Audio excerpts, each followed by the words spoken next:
mbokk yi on s'est beaucoup battu pour un projet te projet boobu mooy sauver le Sénégal ay at juróom-ñeenti at ñuy xeex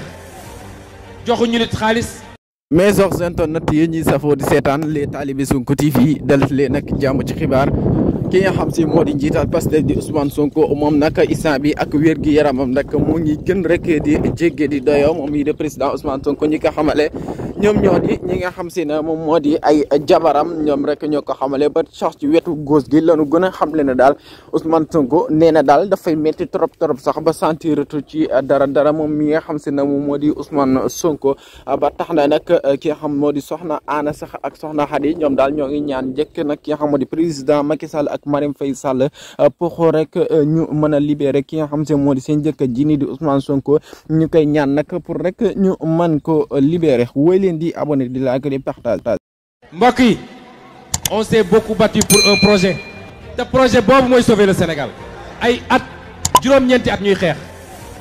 joxuñu nit xaalis